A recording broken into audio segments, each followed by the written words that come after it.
India Today Global dropped the biggest exclusive interview that the world has seen in decades.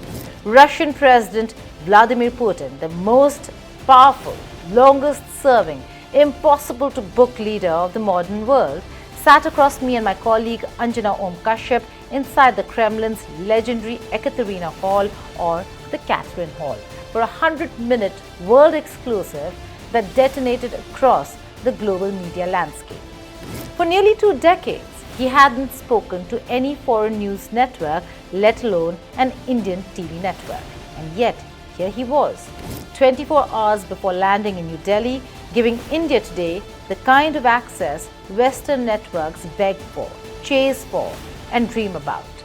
Clips exploded on YouTube, dominated X, got mirrored by the Kremlin itself, and immediately became the biggest interview of 2025. Hello and welcome. You're watching Statecraft with me, Geeta Mohan.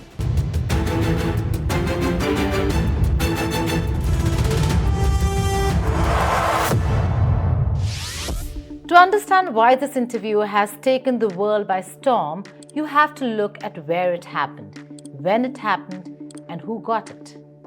Putin wasn't speaking in a random studio or delivering safe, rehearsed diplomatic lines.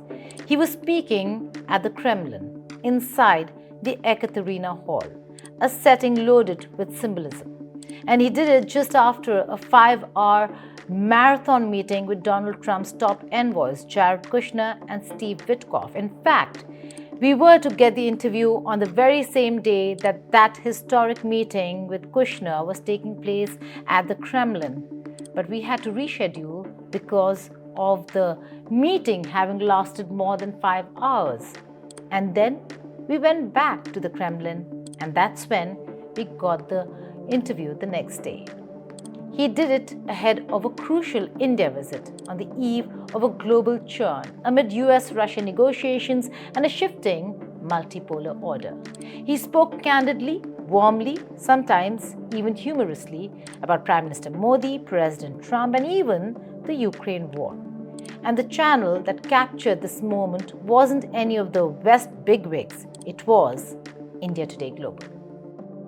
Putin didn't greet us like stiff foreign press. He treated us like familiar partners, even teasing us about the setting, expressing hope that we enjoyed the Kremlin, and instantly diving into economic performance, strategic ties, and his personal rapport with Prime Minister Narendra Modi.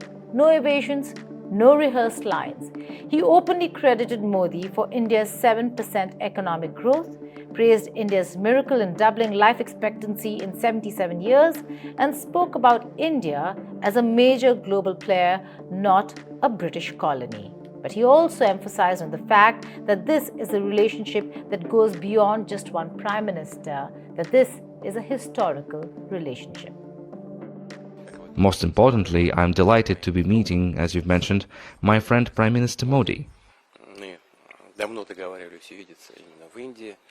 We have made a specific arrangement to do so in India because there are numerous topics on which we need to talk, and our collaboration with India spans an extensive array, and of course the unique nature of our relationship adds another layer of significance.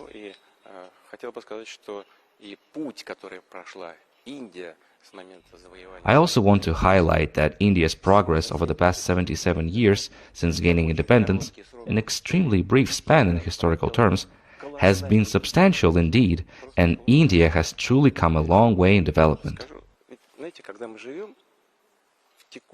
I will discuss this further below. You know, as we go about our daily lives, we often fail to notice the changes happening right before our eyes. We scarcely ever take note of them.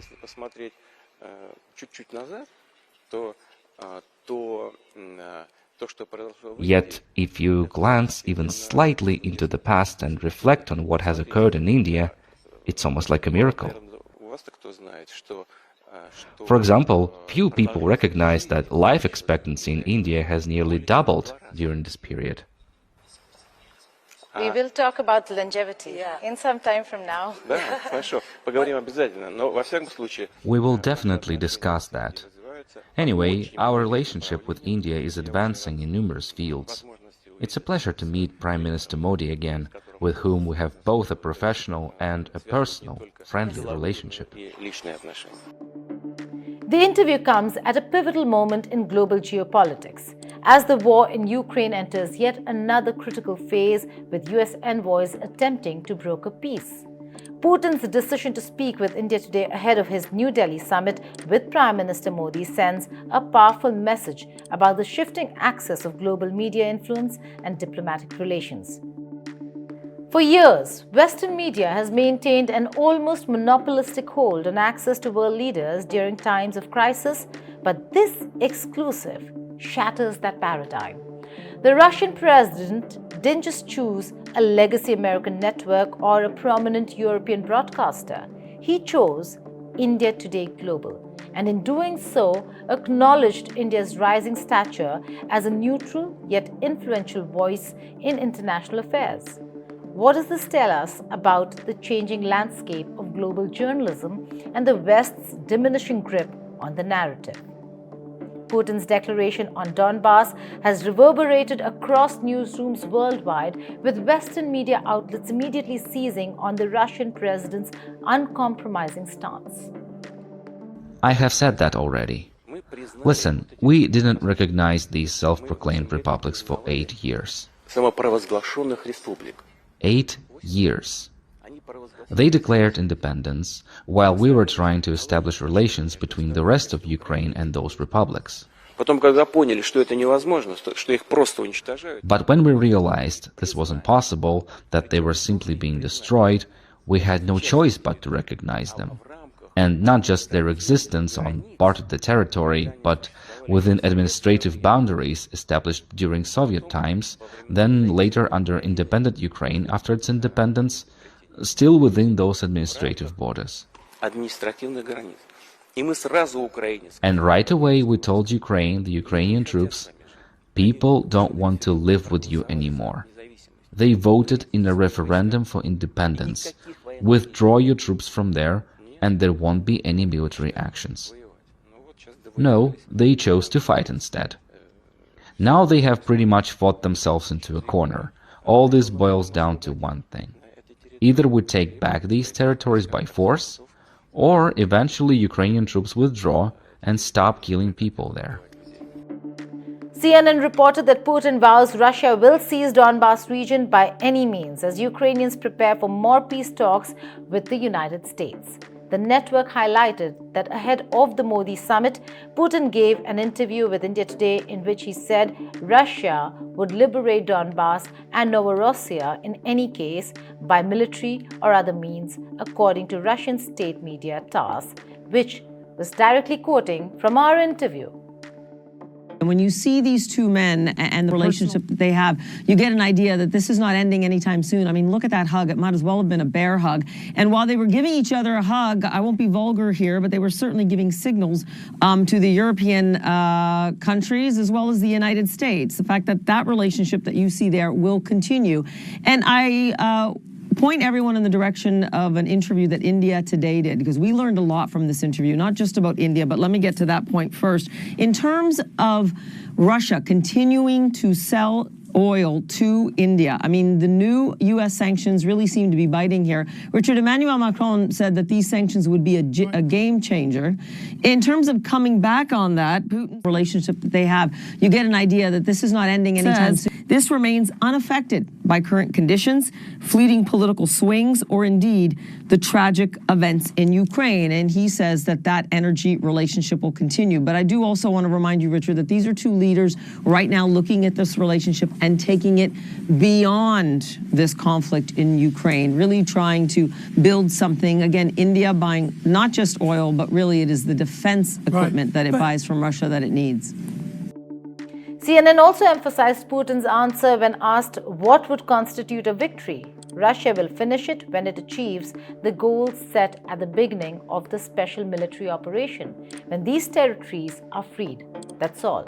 The message was clear and unambiguous.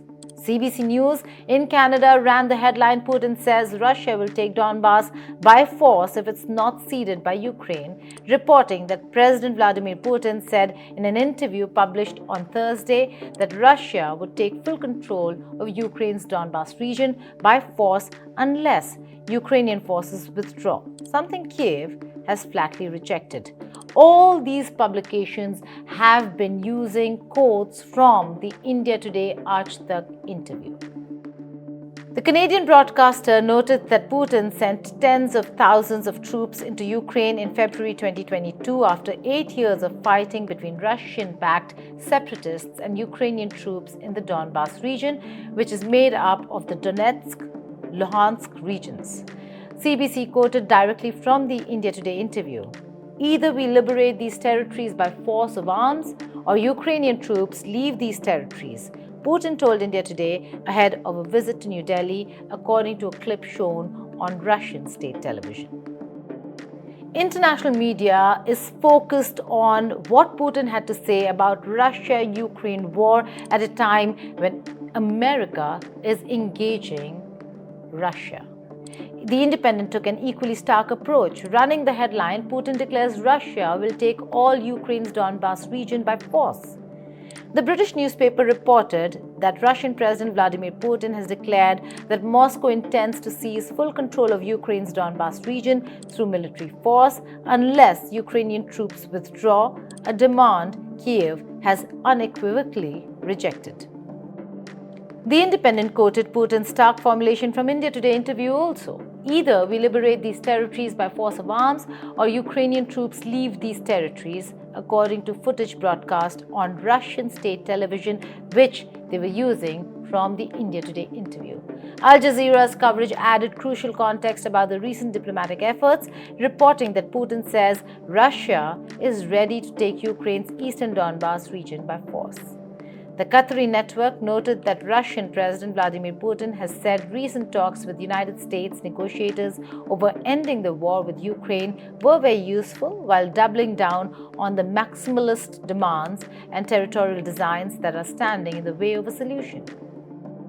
BBC's coverage emphasized the linkage between the India Today interview and Putin's upcoming diplomatic mission, reporting that Putin says Russia will take Donbas by force or Ukraine's troops will withdraw. The British broadcaster noted that in his India Today interview ahead of a state visit to Delhi, Putin said he had not seen the new version of the peace plan before his talks with Witkoff and Jared Kushner, Trump's son-in-law. That's why he had to go over every point, and that's why it took so long. That's how he was explaining the 5-hour interview. The Western media reaction increasingly focused on fundamental questions raised by Putin's India Today interview. Is Russia winning the information war and the diplomatic competition? CNN's analysis suggested Putin's comfortable, wide-ranging India Today conversation showed Russia isn't the isolated pariah Western leaders claim. CBC's coverage noted that Putin speaking to India Today rather than Western media demonstrates Russia's confidence in alternative partnerships. The Independent's reaction highlighted that Putin's India Today interview will reach more people in the global south than any Western media coverage of Ukraine. Al Jazeera's analysts pointed out that Putin's India Today statements about multipolarity and traditional values resonate strongly outside the West. BBC's coverage acknowledged that Putin's decision to give this major interview to India Today rather than Western outlets reflects changing global information flows and a changed world order. Western commentators across all these networks struggled with the uncomfortable implication. If Putin can deliver his message through platforms like India Today to audiences that dwarf Western media reach, do Western narratives about Ukraine, sanctions, and isolation actually matter in most of the world?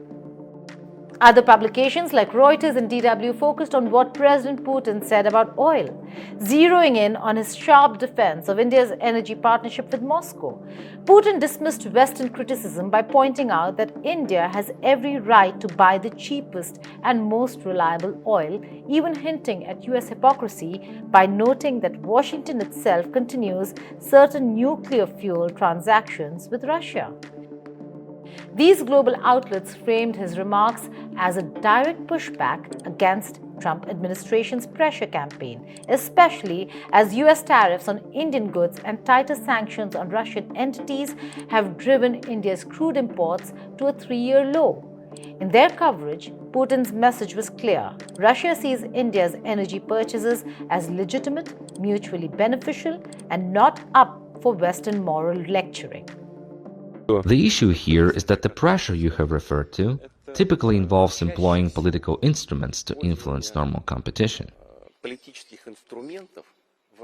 Our energy cooperation with India remains unaffected by current conditions, fleeting political swings, or indeed the tragic events in Ukraine.